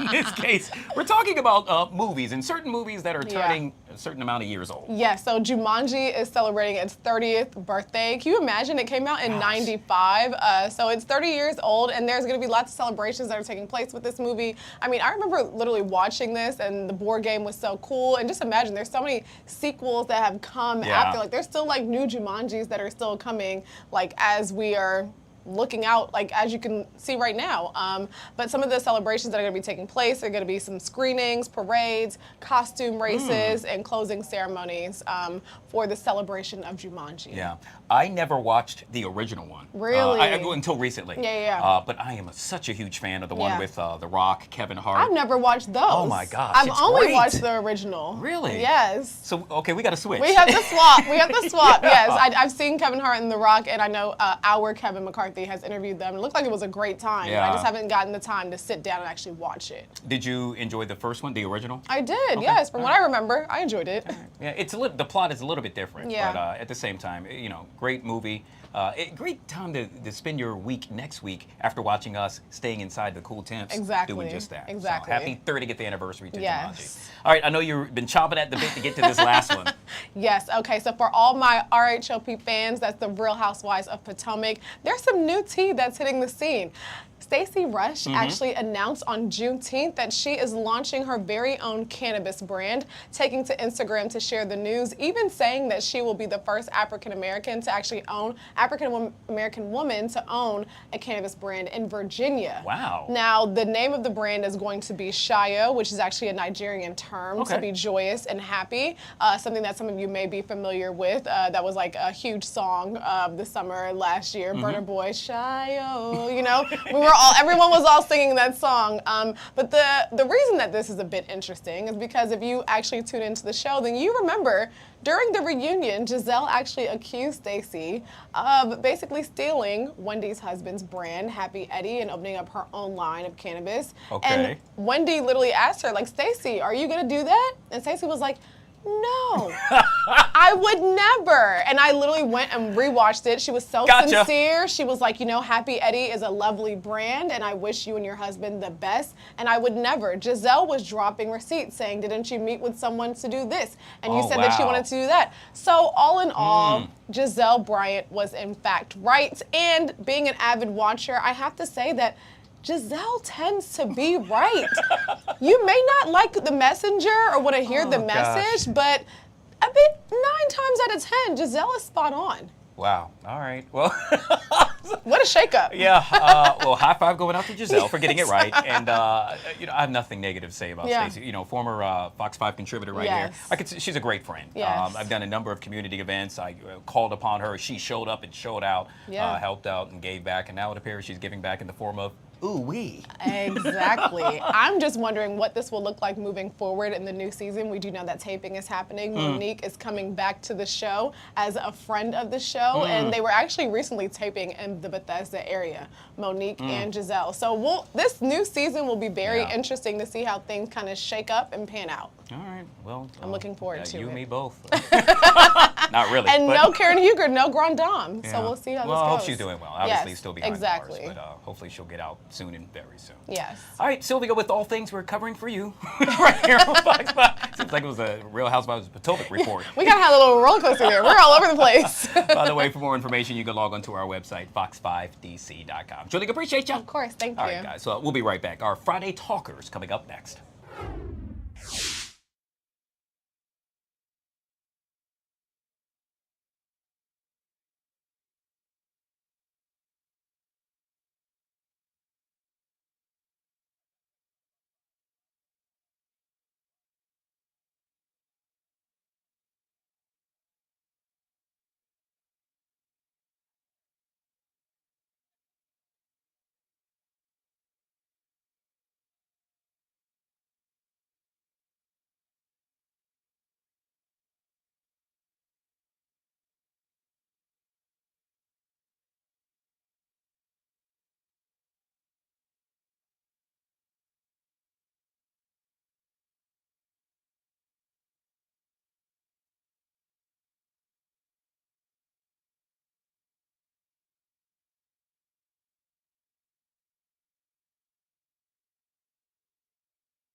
All right, guys, back here on the Fox 5 Live Zone on a Feel Good Friday. I have been waiting to have my next guest on my show for quite some time. Why? Because she is all things Miss DC. She is all things DC, and she's all things SASHA. I'm referring to none other than former Miss DC, SASHA PEREA. And dear God, you have so much going on. You've added a new title to your name as well. Yes, I'm also a commissioner now for DC for fashion arts and events, and then I also do pageant coaching through my company as well. Awesome. Yes, I told you thank she's you. all traits of everything. I am so glad you're here. Hi, my friend. Too. Hi, thank you so much. I'm so excited to be here. Yeah, we're going to have a lot of fun. I have watched your journey for quite some time, and just so proud of what you've been able to do. You are such an inspiration for so many young ladies. How does that feel? Thank you. It feels so special. Honestly, I feel like life is all about evolution, so it's been really nice to kind of explore life post-pageantry as well. So being here, this is like another check mark off my bucket list and like my dream list, so I'm honored. Slam dunk. Forget the check mark, slam dunk. There we go. All right, let's kick it off. In this case, we're going to talk about some of the stories that you, my friends, are discussing at home as well. This first one, I can't wait to get your comments on this. Yeah. Millennial moms are choosing luxury baby names, and let's just say they're tapping the 40 for the inspiration. What do I mean by 40? I'm talking about top 40 on your charts, ladies and gentlemen. In this case, the 90s babies are having babies. It feels weird for me to say that, Sasha. Yeah. Baby Center's new data revealed that baby name trends so far in 2025 are reverting to those top 40 stars back in the 90s. In this case, Britney Spears, Shania. Remember Shania Twain? Yeah, who can forget her? How about Sabrina, Diana, and even bird names are coming into the loop. In this case, Cameron Diaz named her baby Cardinal last year. So what are you thinking about this? You know, the 90s was such a special time. I wish I would have been a little bit older to like experience the 90s the way I really would have. Like, I'm sure that you had the great time, Yeah, a great thanks. time in the 90s. I think that, you know, honoring the celebrities is special. I don't know if I would go as far as like pet names, Yeah. you know, Cardinal. A little bit of a stretch for me personally, but as long as it's not like Slim Shady, you know, I think that might be like a bit too far. Yeah. But I like honoring the 90s. Who doesn't want to go back? Yeah, I guess so. In that case, I guess we wouldn't use DMX, Right. like a couple of other ones. I mean, I could just go on and on. I'm pretty sure you can. You know, it's so funny. They always say everything goes in circles or comes Yeah. in circles, and I guess that's the case. I just like somebody that's, I guess I have a unique name as well, Guy, right? Yeah. And I would say to a certain extent, your name is somewhat unique. I don't know too many Sashas outside of Very you. true. So I think that there's more self-identity when you have a unique name versus being Yes. aligned and or associated with someone else. That's just me. Not to say that anything wrong if you happen to be named Cardinal or Right. Chris Brown or Michael Right. Jackson or what have you. Beyonce, I'm sure Destiny's Child Oh my might gosh. be a future name, honestly. Yeah. I wouldn't be surprised. Baby Yeah. Destiny. But then you have to name all, like, so what is the middle name? Is it like Beyonce, Michelle, who's the other one? Kelly. Kelly? There we go. We have a full name. Let us know. Hashtag Fox5 Live Zone. We'd love to get your opinion on it as well. Hey, let's move on to the second topic. I thought this was, I got to tell you, when it comes to dating, I'm just so lost with this. So apparently, your significant other could be pocketing you and you might not even realize it. Now, there's a couple of things we're going to break down here. First of all, when you say pocket in D.C., Sasha, a lot of folks think of the go-go pocket. Put me in the pocket, right? We're not talking about this. In this case, we're talking about the term of what so many folks are doing with regard to their relationships. Apparently, let's say you meet somebody, you like them, he likes you, well, you're not really sharing that with your family and friends. In this case, they are putting you in the back burner from a public standpoint. It's called pocketing. I'm putting you in my pocket so that no one knows. Some say it's good. A lot of folks saying it's bad. So I'm 50-50 on this Okay. one. So I believe in, I guess, being a pocketer personally when it comes to social media. But mom's Agreed. gonna know. Family has Yeah. to know. They have to approve. That's important. I think getting your family and friends' advice is very important when it comes to dating. But when it comes to social media, you may not see anybody until I'm married. You know, you gotta earn that spot. That is so funny. I absolutely love that. It's just so so in this business, all eyes are on us, right? Right. And so if it doesn't work out, it's just so hard because so many folks are saying, "Hey, aren't you dating? Yeah, what happened?" I mean, there are more people that will probably approach you and ask that versus you know, folks that don't do this for a living. So I can understand that. And then I mean, it's so hard with social media. There's just so many eyes on you, and then we have that word called judgment. You know, happens all the time. So I think I'm with you. I'm gonna put it not only in my pocket but the back pocket. Listen, privacy is key. Yeah. Privacy is key. Yeah. We'll let it marinate for quite some time, as they say, speaking of DC. All right, this last one, absolutely love it. Not. In this case, we're talking about a mom who's being ripped on social media for, let's just say, birthday gifts for other people's kids. Take a look at this, Sasha. Apparently, a mom angering a number of people because, well, for the birthday gift for the kiddos, she shows up. What does she have for them? A party bag. What is it filled with? Rags, cleaning supplies, towels, dishwashing detergent, Glad wrap. What the heck am I talking about? Apparently, she says when you go to a kid's birthday party, you need all of those things once the party is over. So she's helping out the parents versus giving the kids what they want. One person wrote, "Wake up yourself." The other one wrote, "This is actually so embarrassing. How dare you?" And I'm so curious what Sasha has to say. This is inappropriate.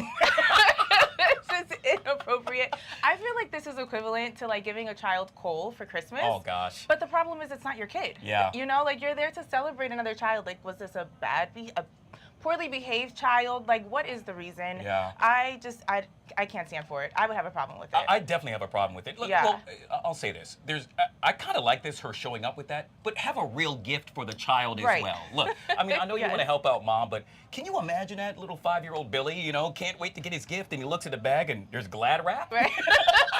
What the heck am I going to do with this? Right. So I see that she's trying to be proactive and help the parents out with regard to cleaning up, but you got to do a better job. It's for the parents and the child. That birthday party is for the kids, not for the parents, and not for you to stand on a soapbox. Right. All right. I agree. And we'll leave it at that. Take that, mom, or guest of the mom of the kid, whatever it is. This was fun. What are you working on? Yes, so I like I mentioned, I do pageant coaching and model coaching full time. So I'm helping a lot of girls here in the DMV area as well as nationwide preparing for the stage. Oh gosh, it's just so awesome. Yet again, so proud of what you've been able to do. Thank Continued you. success, and we got to have you back. Yes, I can't wait. Just let me know. All right, well, speaking of that, how about you stick around? We're going to be joined by Al Reynolds later on. He's talking all things celebrity. You going to hang out? I'm here. All right, cool. I'm here for the day. All right, guys, we'll take a quick break. We'll be right back.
All right, guys, back here on the Fox 5 Live Zone. One of the cool things about summer is, well, it's a great time to go check out a movie. In this case, the brand new movie, Elio. Our very own Kevin McCarthy got a chance to sit down with one of the cast members. Elio's character, obviously, like he's having trouble fitting in. Yeah. And obviously, like, you know, when he gets to where he gets to without spoiling anything, he finally finds purpose for himself, the character. Sure. Now, I was curious for you, when you first started off in this business as an actor, is there a sense of trying to fit in? Because you want to create your own unique path. There's that line in the film, is unique can sometimes feel like alone. But Yes. sometimes unique is special. It's what sets you apart from everybody else. So I'm just curious what that fitting in was like for you, like when you first started in this career of acting. Well, you know, I had it way earlier. I had that issue, and you know, when you're a kid, it's all about fitting in.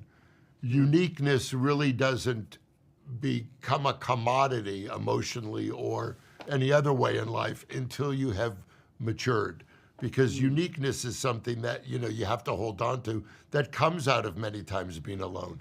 Believe it or not, I was a kid that was very, you know, I was like 6 feet at 12, okay, believe it or not, and I couldn't play any ball, and I was not athletic, and I wasn't, you know, I wasn't a great student, so I really never fit, and I related to so much of Elio with that, because, you know, sometimes we have to create our own niche, which Elio did with you know, going to space. With me, it was comedy.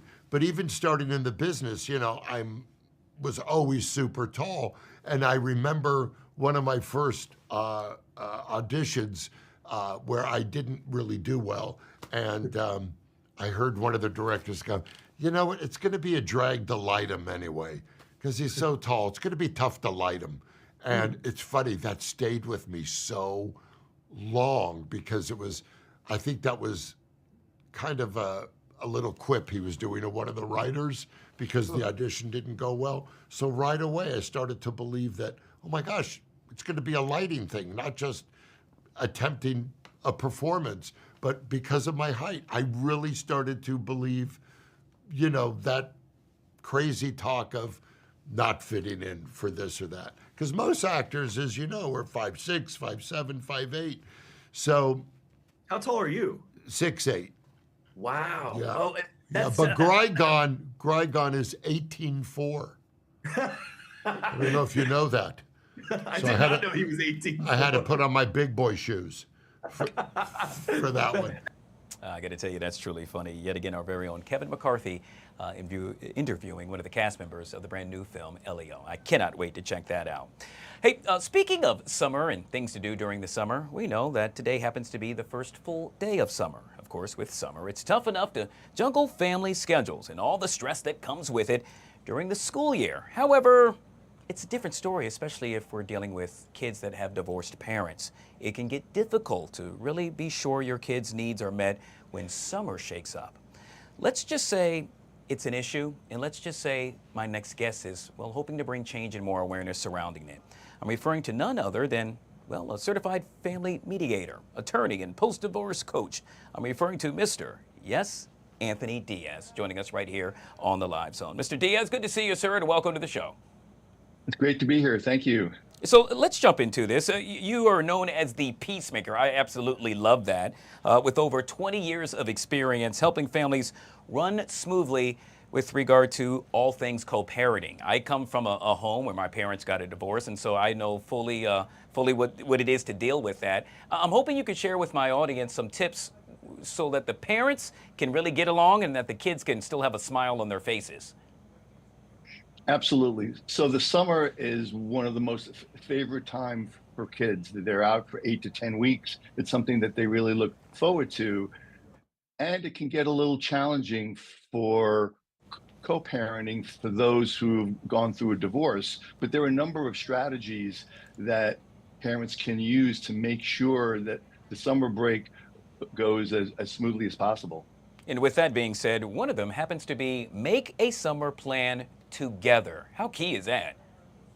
That is probably the most important part of making sure that summer is fun. And that's both parents need to work together and plan out the summer as far in advance as possible. One that avoids conflicts, or it identifies them in advance, but it also lets the children know that the parents are working together and they can get excited about what's coming up, and they know where they're going to be spending their summer.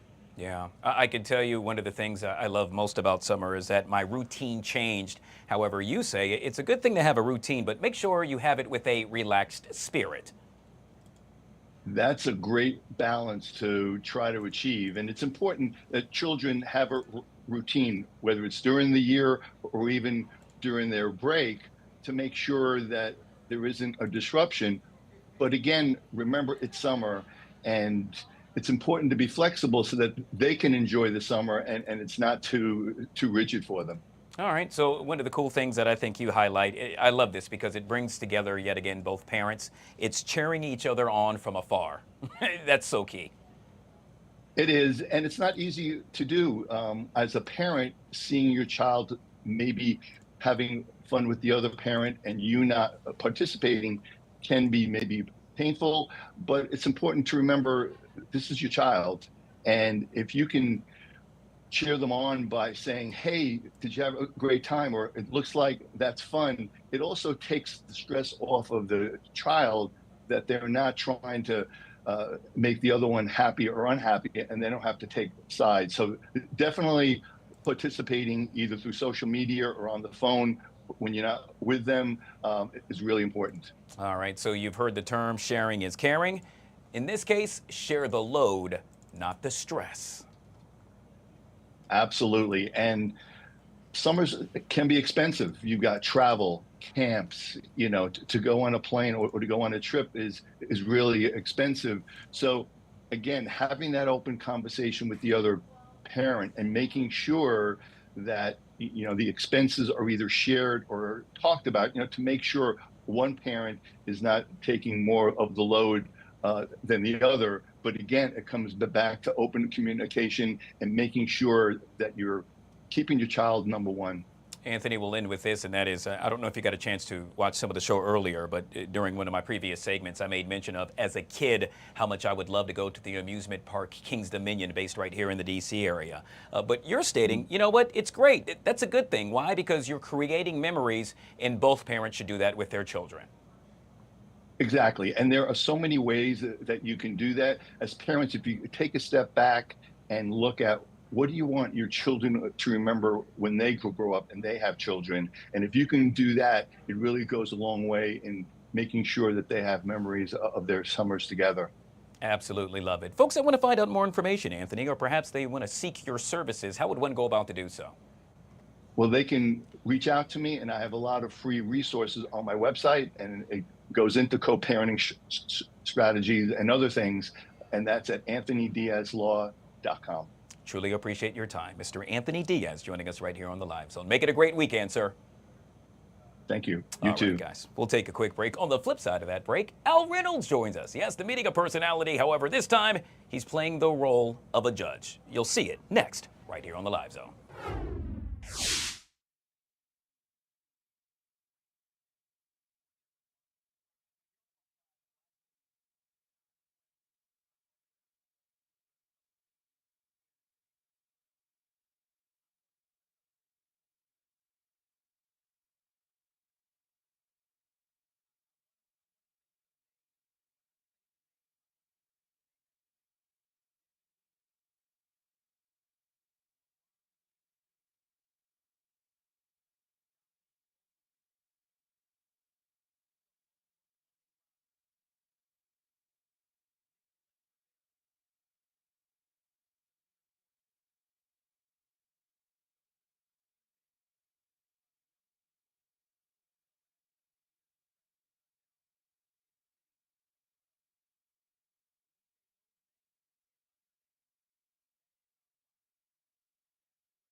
guys, back here on the Fox 5 Live Zone, still joined with former Miss DC, SASHA PEREA. Hello, hello. All right, so we're going to get into what we call, well, let's just say celebrities behaving badly in a major way. Some on the wrong side of the law. And so we got to bring in our own, well, let's just say Fox 5 Live Zone judge. Not really, but kind of. In this case, I'm talking about media personality and host of Celebrity Court of Public Opinion. Hey, my guy is back, Judge Al Reynolds, joining us right here on the Live Zone. Good to see you, my friend. What's going on, Guy? What's up, Sasha? Good to see you. Good to see you, too. All right, Al. Well, boy, do we have a lot to jump into. Obviously, you just heard me make mention of Celebrity Court of Public Opinion. That's your show on YouTube. And, well, it's doing so well, we figured we'd take some of your special mojo and bring it right here to the Live Zone. Let's kick it off with Tyler Perry, who, well, dear God, he's been accused in a civil lawsuit of repeatedly sexual assault and harassing an actor on The Oval, yet again a TV drama that Perry created. What's going on with this, Al? Oh my goodness, Sasha and Guy, this one hits deep, doesn't it? Listen, Tyler Perry, as we know, is the juggernaut of Black resilience. He's also the king of rags to riches, but he's also a storyteller who turned pain into power. And now he's being accused of weaponizing his power. I just don't know. This one hits different for me, but let me tell you this. That's this actor, Derek Dixon. He has dropped a $260 million bombshell alleging everything from sexual harassment to workplace assault and retaliation. And as we know, 70% of males that have been sexually abused does not come forward. So for him to have the strength to come forward even adds an extra layer to this entire story. Now, this is where it gets uncomfortable, though. If these allegations are true, they're not just a stain on Tyler's career, they shadow his symbol and what everything his brand stands for. Because remember, he built his career and his empire telling stories of survivors. Now, this has flipped the narrative. Now, that's what's really shaking me up here. And I do have to say this. If it is true, there's some reckoning that has to happen. But if it is not, this is once again an attack on a very powerful storyteller in the entertainment business. So I can't wait till we get to the bottom of this. Yeah. Some of the things that have been shared are definitely disturbing. And the interesting part here is that Derek Dixon has said that he wants this to go to trial because he wants a jury to hear his story. Now, I will say this. No type of sexual harassment, no type of retaliation should be allowed in a workspace, especially not from the top down, right? That's where the line gets blurry because Tyler Perry has much more power, and this is this young man's workspace. You just simply can't do it. But I think the rub here, Sasha and Guy, is the amount that he's requesting. Yeah. $260 million is a whole lot. So he has a high hill to climb in order to prove these allegations. Yeah, a couple of things here, Al. I mean, first of all, as you stated, he wants a jury to actually review this or this trial to unfold before a jury. That says to me he has some serious evidence. Two, I'm curious, the amount, over $200 million, we know a lot of times when this happens, Al, well, folks say, you know what, I don't want to deal with this. And in Tyler Perry's level, in this case, he could say, let's settle out of court. Even if he did it for $20 million, that's a lot of money for the guy who's now suing him. Well, you know, I think what we're seeing now is a precedence, right? With this whole unraveling of the Diddy case with Cassie, the large numbers that are associated now with any type of assault, he has taken it and put it on steroids because he's saying from groping, he's saying from very explicit texts that he has suffered tremendously to the tune of $250 million. Now, this is the problem, though, Guy and Sasha. He does have over 4 years, if not 5 years, of text messages, which we've only seen a glimpse of, in which Tyler Perry clearly in those texts, if reviewed by many, can be, you know, evidence of inappropriate behavior. All right. Well, like we always say, we'll just have to wait and see. Wait and find out. I got to tell you, yet again, it's made for a movie, Al. You know what they say, hurt people, hurt people. Yeah, well said. All right. Well, speaking of person that's hurt, in this case, his health, I'm talking about Mr. Going Half on a Baby. You know who that is, R. Kelly. Apparently hospitalized for an overdose after prison staff gave him an amount of medicine that could have killed him, Al. What's the latest with this? This is insane to me. Let me tell you something. They need to make a docuseries about R. Kelly in prison because this reads like a Netflix nightmare, right? We have a sex cult accusation, we have federal convictions, and now we have an alleged assassination plot within inside a prison. Man, if this is not watch TV, appointment television, I don't know what is. Now, his attorneys say the prison's officials tried to poison him with medication. In addition, hired an Aryan Brotherhood member to take him out. If that didn't work, they dumped him back into solitary confinement filled with rodents and no food. Now, I will have to say, now this is outrageous, but this is where you get punched in the gut. It all might be true, Guy and Sasha. Can you believe it? Our prison system isn't just broken if this is true.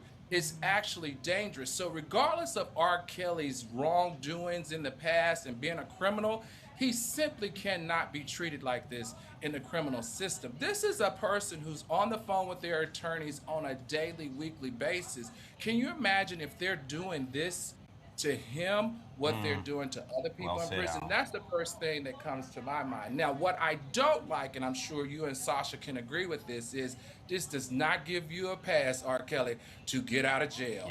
No, sir.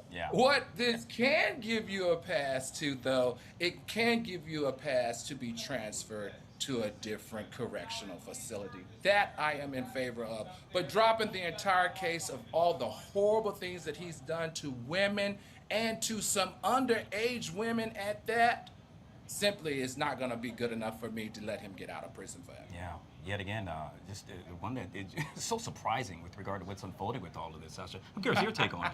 Yeah, honestly, I was shocked when I first heard the news, and I think you made a really good point about our correctional facilities and making sure that our prisoners are still taken care of, you know, and so making sure that there is safety there is important, and like you mentioned, he's a celebrity, so if it's happening to him, who knows what's happening to other prisoners in the system.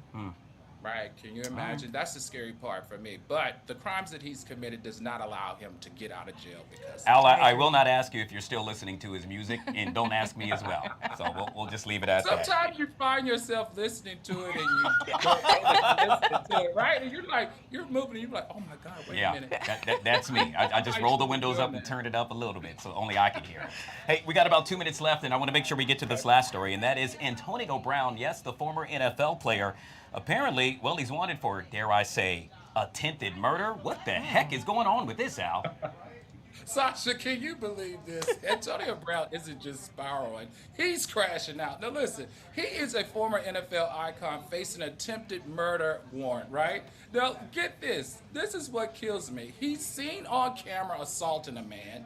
He steals a gun from a security guard, and then he shoots it at the dude in an open crowd. How reckless is that? That's not only reckless, that's actually alarming.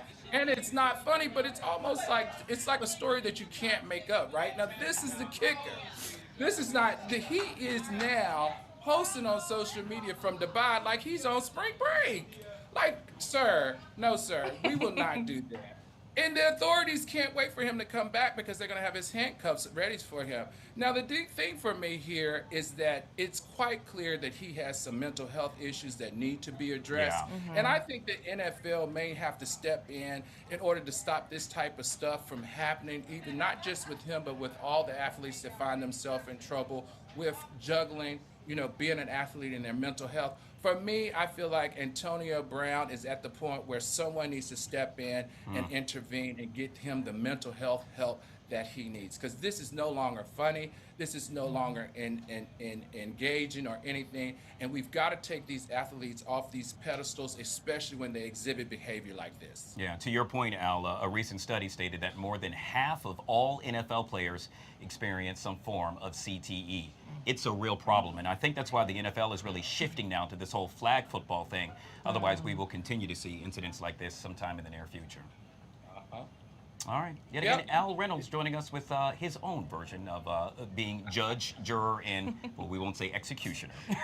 Listen, right here on the live zone. Sasha, Sasha, if you haven't had a chance, you have to check out my show really quickly, guys. You have to check out my show, Celebrity Court of Public Opinion. If you like the law and you love celebrity gossip, we marry the two and we teach people the law on our show, as we also hold our celebrities and our public officials accountable for their wrongdoings. You gotta check this show out if you're into those two things. Yeah, you put those two together, they have a baby. You get Al. Always good to see you, my friend. Truly appreciate you. Always, brother. Have a good one. How Pleasure cool to was see you, that? Sasha. Sasha, we enjoyed you being here as well. It was Thank fun, you so much. wasn't This it? was so fun. Yeah. I can't wait to be back. All right, gotta have you back. Sasha PEREA. Folks that want to find out more information about you, yet again, how would one go about to do so? Yes, so you can find me on my website, sashaperea.com, and also on Instagram at IAM_SashaP. Easy as 1, 2, 3. Yes. All right, guys, we'll take a quick break. We'll be right back.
All right, guys, back here on the Fox 5 Live Zone. 3 minutes. Yes, 3 minutes left in our show. Joining us right now is Cecilia, Hey, producer of I always Like it or not. want to say Lion Lunch Hour. I always get it all messed up. Too many lie shows. I You're know. right. Yeah. Change it. Well, no, we keep it. I mean, we all do well. That's the great part about it. True. I think I'm changing my name to Lie. Maybe more people will like me. Coming up tonight at 7 o'clock, because we got 2 minutes left, I want to make sure we get to this. Yes. So one of the topics happens to be working on your day off, which both Emmy and I did last Saturday. Oh, okay. Well, you guys are heroes. Because I'm going to give it a not. However, a young man graduated from high school. He's from Georgia, state of Georgia, and he went to Burger King after his graduation to celebrate. He happened to be an employee there. I saw this, yeah. In his high school graduation, nice clothes, a rush came into the Burger King. He said, you know what, guys? I'm going to hop on back there and help you through this rush. Would you do that? Here's my thing, Guy. Gen Z, I feel like, gets a lot of flack for the things they do, so I really wanted to highlight, look at this hardworking individual who's a better person than most of us. Yeah. I don't know. Well, clearly you guys hopped in. We needed you. I mean, we have jobs that, well, I can speak for myself. I love my job, so, it's fun. I get paid to have fun. Getting paid to work at Burger King. During the rush. Not even during the chill part. After I just graduated, I don't know if I'm necessarily going to do that one. But I guess it shows character, you know? And so if he's willing to do that, dear God, what else is he willing to do once I know. he I was goes like, to well, he's college? going to be my boss one day. So. Good job. All right, so we got literally less than a minute left. 'Kay. The other topic, Sabrina Carpenter. Sabrina Carpenter is considering banning phones at her concert. She Ooh. says that she grew up in a world where iPhones were always prevalent, they were always there, but she wants to encourage people. It's time to live in the moment. I think a lot of people were saying that. And you go to a concert nowadays and it's just all phones up. Sabrina's considering banning them to allow people to enjoy the present moment more. Oh my gosh. So I've been to a concert, I've attended a concert rather, where they take your cell phone, they put it in that little, same. I think it was a comedy show, maybe Kevin Hart or something like that. Show did that to me, yep. It felt weird. I felt naked not having my phone, but And you gotta wait in line to get it unlocked after. yeah, That was the worst part. That's the worst part. Yeah. I'm curious to see what the cast of characters have to say tonight. Yeah, we'll see. Yet again, beginning at 7 o'clock right here on Fox 5. Truly appreciate you. Thank you. Thank you. See, that was it. Oh, by the way, we're matching today. We got the pink memo. Hey, Pink Fridays. All right, guys, make sure you check out Like It or Not beginning at 7 o'clock tonight right here on Fox 5. By the way, if you haven't already done so, make sure you download the Fox Local app. That way you can get your latest headlines. Of course, the weather, it's going to be really hot next week. Yeah. You probably want to know that as well. I'll be tuning in. Truly appreciate you watching, guys. This is the Fox 5 Live Zone.